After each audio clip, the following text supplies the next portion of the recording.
ma bàyyi la ak le doyen. non je vais lui dire de venir. waaw daa am gars yi public gu Sénégal seet na mun nañ ko. non je vais lui dire de venir. ah non je vais lui dire c'est mon ami. mais sëñ Saliou fan dafa am agissement wu benn homme politique bu ñuy wax Bougar Diouf.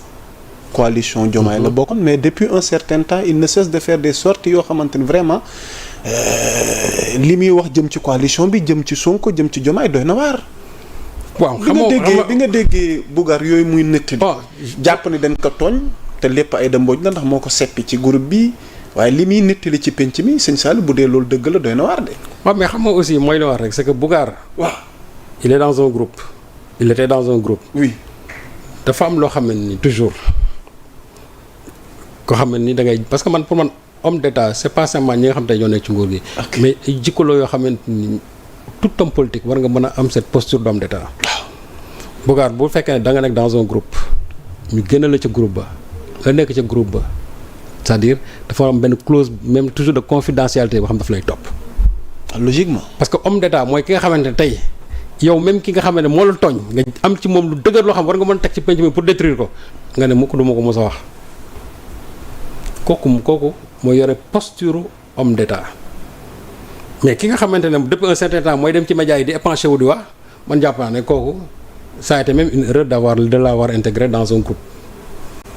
parce que am na ci ñoo xamante ni mën nañ nekk ci groupe nga génne leen mais kenn du ko xam dañuy toog seen coin di seetaan du peut-être ba ñu intégré lañ ci groupe bi wala ñu dem defi leneen mais doolu mës a dégg ñu ne groupe ba de lii daan na fa xew lii daan na fa parce que luy indi loolu mooy parce que dañ la caa génne moo tax nga koy wax mais ba nga nekkee ci biir daawoo ko wax donc kooku man jàpp naa ne amul posture homme d'état c'est un politicien rek.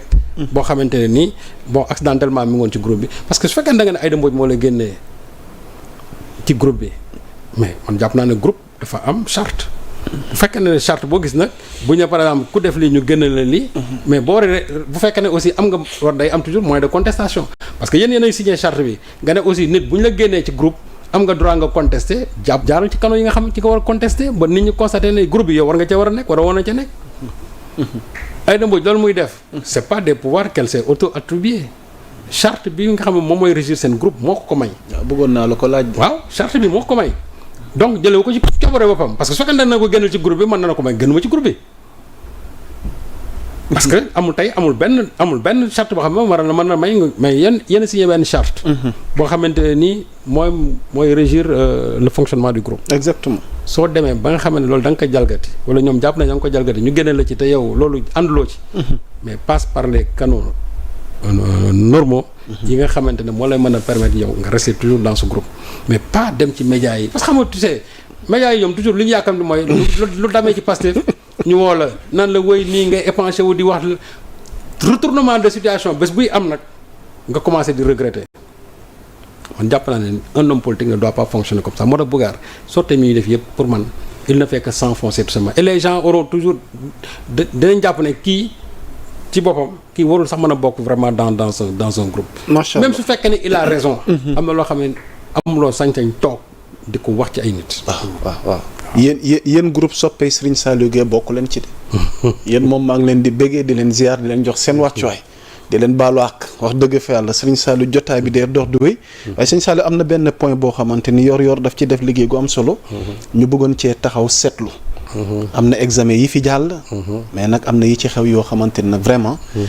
aw askan war na ko jombale boppam. muy concernant l'éducation nationale. ku ne xam na ne nag ki ñu ko dénk nag mooy Moustapha Mamba Guirassy. mu mel ni y a eu des fraudes à l'examen bi ci mujj muy BFM bi. et que finalement tey ngeen def titre bu accrochant. silence on triche impunément. alors mu mel ni. Voilà, donc il y a un laxisme qui est là. Alors, Sëñ Saliou, pour revenir un peu en détail ci liggéey bi yor consacré wàllu njàng mi ak li ci xew nii ci wàllu fraude yi Sëñ Saliou li doy na war di. waaw xam nga njàng moom mooy réew moo gis rek. mu avancé. am njàngam moo avancé.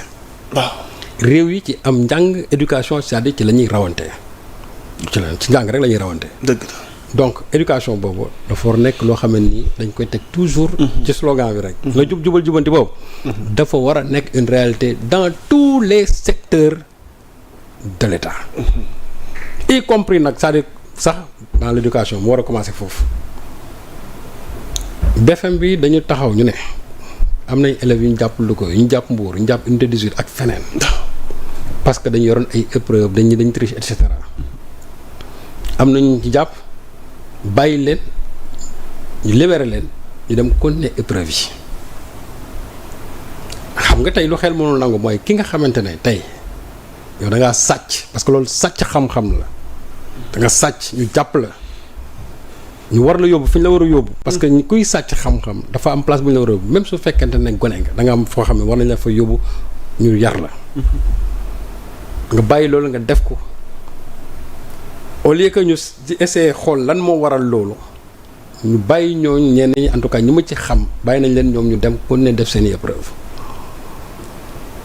léegi ministre bi mu yëgee loolu te xam naa ministre bi mere na ma ci loolu parce que xam naa lu tax ministre bi mu yëgee loolu ñu def seen benn communiqué daal ne 26 personnes lañ ci jàpp 26 personnes yi ça constitue 0,012 par rapport au nombre de candidats yi nga xam ne yëpp ñoom ñooy def examen bi mais non mais ministre bi jum na problème c'est pas un problème de pourcentage yaa Moussa c'est pas un problème de problème su nekkoon 0,0000000 ba x fraude am na examen su fekkente ne dafa am épreuve bu génn avant ñuy def épreuve bi ça signifie que épreuve boobu dañ ko reprendre quitte même à annuler cet examen reprendre ko mais dañ ko reprendre parce que déjà rupture d'égalité am na parce que ki nga xamante ne yaa Moussa dafa yore épreuve bi ñu jàpp ko mais ñaata lañ jàpput ñaata lañu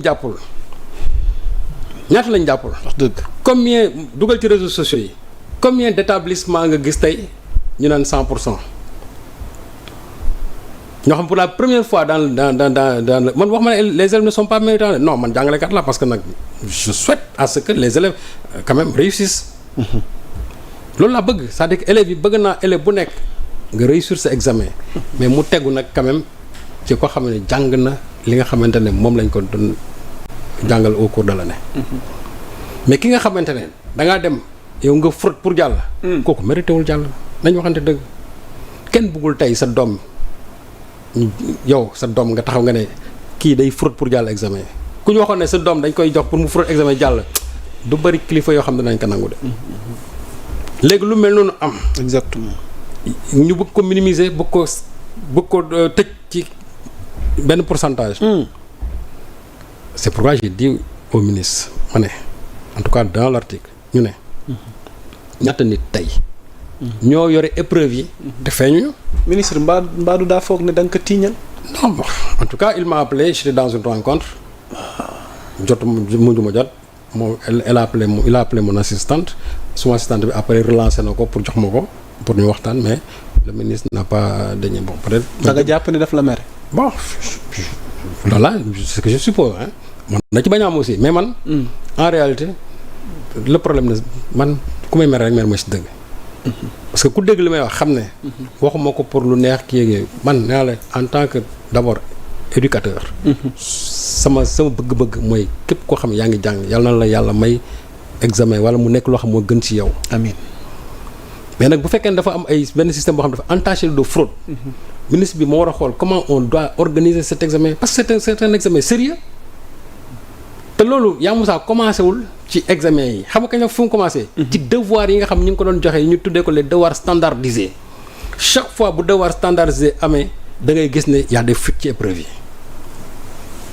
chaque fois bu devoir amee il y a des écoles yoo xam ne dañ leen a reconnaître que chaque fois épreuve yi foofu dañ ko fay gis mais pourquoi on ne déclenche pas des enquêtes ñu xool mais fan la fuite yi jógee lu toll ni examen moom ay fuite et puis deuxième vraiment njombe bu may wax ci ministre bi mooy deuxième communiqué bi mu génne après les résultats du premier tour on nous sort un communiqué pour nous dire que oui il y a eu au premier tour 44% d'admis donc ce qui signifie que li ñu doon wax comment dirais-je fraude yi amul impact boobu mais ça veut dire quoi ça mais y a de la fraude même su fekkoonte ne 10 ñoo am premier tour mais 10 yooyu am na ci une bonne partie yoo xam ne dañoo fraude à l'ère même du numérique. yow xamoo ku yore ku yorul. dëgg la bu fekkee ne yow da nga non c'est que 26 yooyu ils ont été les moins intelligents pour indi ay épreuves ñu jàpp leen. mais ñaata ñoo toog seen biir kër yore seen i épreuve xool seen i xool corrigé yi. wala ñu këru corrigé yi ñëw école ñu jàll. nañ dem enquête ci école yu bëri yi nga xam ne dañoo am 100% wax ma ne école elles ne sont pas méritantes.